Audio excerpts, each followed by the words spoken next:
Hey YouTube, what's going on? This is iTalk here, and in today's video we have a brand new video. So Fortnite Creative on their Discord actually had a Q&A session on April 2nd, 2021, and I wanted to go over some of the questions and answers with you guys, especially the ones that I find to be the most interesting. Creative to me is a mode that I take extremely seriously, and I think that it's going to replace Battle Royale one day. Creative is going to be so massive, and it's going to get so many more tools and so many different other things that I genuinely think that Creative has so much potential to be the best mode in the game.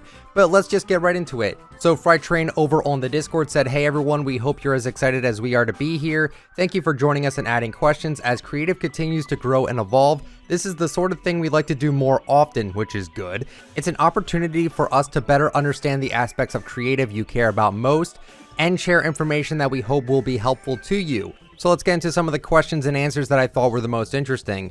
From Crutsy, he says, "Will there ever be plans for more flexibility in support a creator? Having the support a creator option show up at the end of the game, rounds, or always show when you press M the map and then Q support at any time during the game?" They said, "We are exploring options on how we can improve the program and make it more integrated into Creative. We'll let you know when we have more news on that front," so they are definitely aware of that. Noel Gaming asks, "Do you have an approximate date for the release of version 2.0 of Creative?" And they say there is no planned release at this time.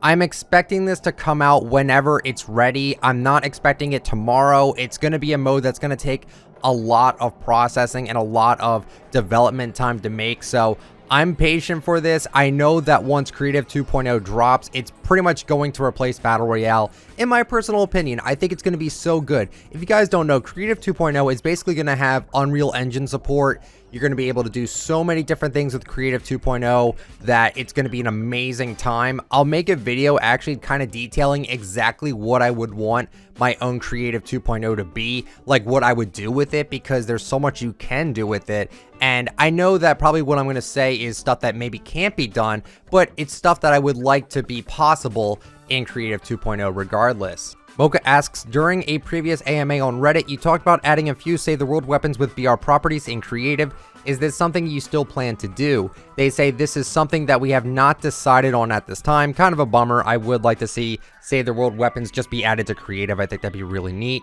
Sandman asks, "Are we able to get a timeline on if or when weapons and functions available in BR will come to Creative? Example, the current primal makeshift weapons along with the crafting mechanics is core to the latest season, and for those that make practice/BR simulation maps are unable to emulate real practice now without having those weapons or mechanics." They say this is something that we have not decided on at this time. Why?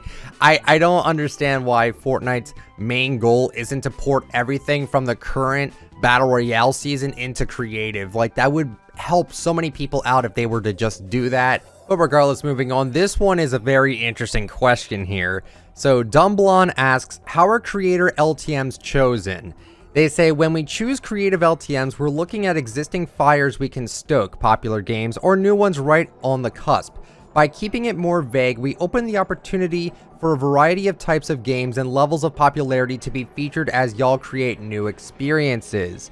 So I'm going to probably be making a video talking about my frustrations with the creator LTMs, because I think most of them are just really under par compared to what Fortnite Creative is actually known for, and I know Fortnite Creative can do much better for LTMs. Now, I'm not mocking or making fun of any creator when I'm saying this. I'm just saying the way they choose their maps to be LTMs to represent Creative is very, very weird, and some of them look like they could have been made in like an hour. Again, not trying to make fun of any creators, I'm just saying the ones that Fortnite picks I think are weird. Mocha asks, "Are we going to have a way to put custom values instead of predefined value for device settings? Example, writing 33.0 in an HP setting instead of having to choose 30 or 35. They say that is a great suggestion and is something that we're definitely looking into. We'd love to have this be more customizable. This would be awesome. I'm so glad they're actually going to be looking into that, and I'm glad that this is going to be implemented eventually, because this is something that I think we've needed for a while. There's so many different settings where it's like, man, I really want it to be like this odd number, but I have to go with like 30, 35, 40, 45. Like, I can't do anything in the middle of that. So I'm happy they're looking into that. Seymour asks, as mentioned in the beta testing announcement, you are currently not accepting invites to the program. Do you have any plans to change this in the future and open it up to more creators? I'm sure there's a ton of creators who would love to have the opportunity.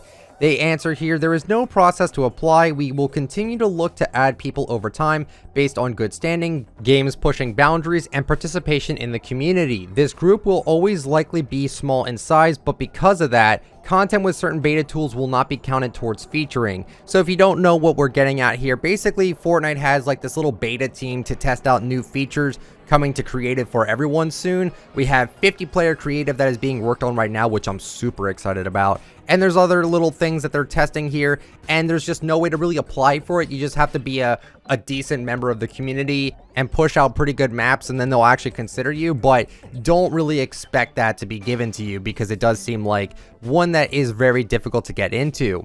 Z Martin asks, is there any chance we get a weapon creator to create our own mythics, our own stats, and even name them how we want? If yes, when?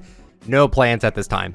That's a bummer. Soul asks, is there any other prefabs planned for the future? And they say yes, which is good. Dumbblonde asks another question, will we ever see a cap for how long a map can be in popular/growing? Seeing the same maps for months is demotivating and tiresome, I agree. It would be nice to have a cap to say at least 2 to 3 weeks so new maps have a chance. I understand more players have been brought to creative recently, but there needs to be a balance in our creative ecosystem. The current system isn't working. I know the up and coming portal might be a test for this, but at the moment it switches so frequently and it doesn't benefit anyone. Would also love to see how maps are added to that and when they are coming. They seem so random and all over the place.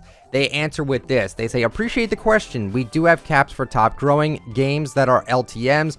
We're in a featured island portal, or we're in top growing within the last 2 weeks, are not allowed to be featured.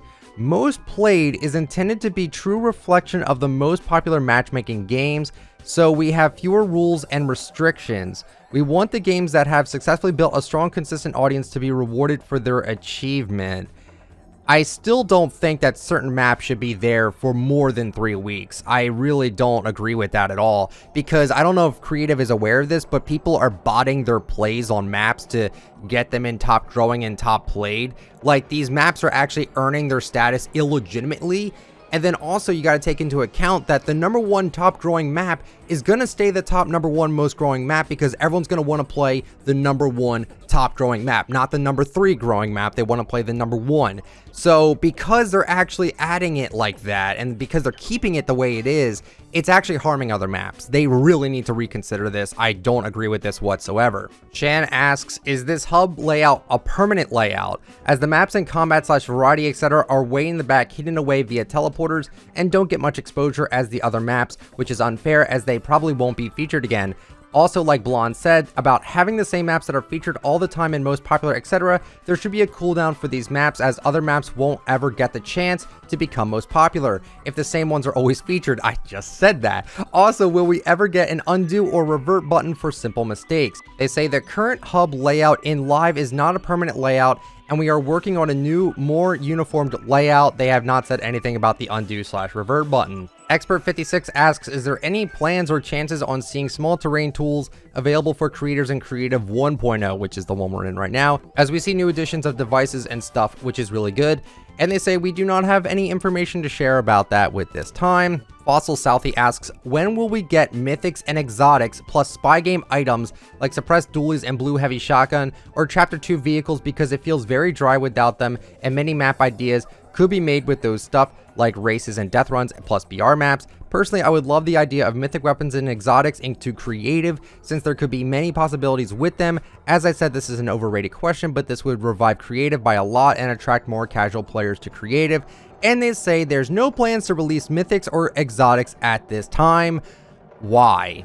I don't understand why they don't want to just add that into the game. It's really, really annoying. A person being asks, are there any plans to increase memory?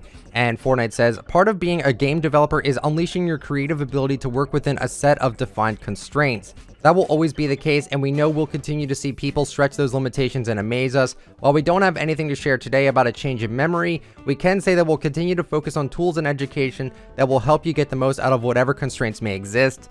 Yeah, kind of a bummer again. Shan asks, will we ever be able to change the weather to suit the themes of our maps? They answer with, we definitely have weather changing as a frequent feature request. We are excited for what is coming in creative, and you can expect a lot of changes and experimentation coming in the future. Saw Yar asks, have you ever considered island conversion, such as moving an older island and everything in it to a newer and possibly bigger island without having to rebuild the entire map? This will be useful as you just introduced even bigger islands, and most creative maps may need that extra space in their current smaller maps.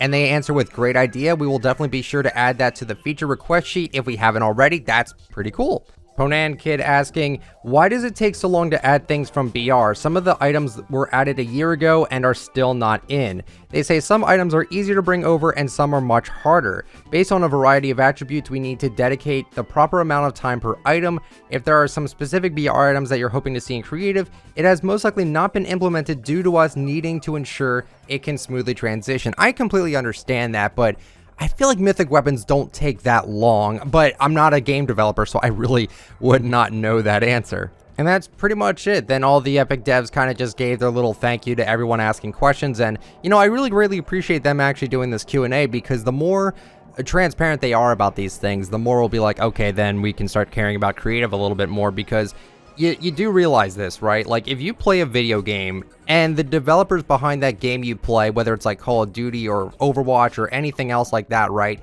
If the developer isn't showing any passion or understanding or willing to actually do a Q&A like this for their game, wouldn't you feel a little bit weird about that? Like, I really do appreciate Fortnite taking the time out of their day to actually do this Q&A for us. It didn't answer a ton of questions, I won't lie. A lot of them were just, yeah, we have nothing to say about this, but I do appreciate them just doing this regardless. Still pretty interesting Q&A, I must say. And that's really it. That's it for the video today. Hopefully you guys enjoyed. If you did, let me know with a like and subscribe to the channel if you're brand new, and turn on the bell just to get all my latest uploads. And if you'd like to use me for support a creator, my code is ITF. You all have yourselves a fantastic day or night, everyone. See ya. Also, my PC isn't here yet. I got it all the way from California, and it says it's all the way in Indianapolis, which that actually isn't that far away, but for whatever reason, it's been in transit from Indianapolis for 24 hours. Not sure what that means. I know that COVID's still a big thing, and I'm being patient, but I just want this new PC. I'm tired of using this one, please.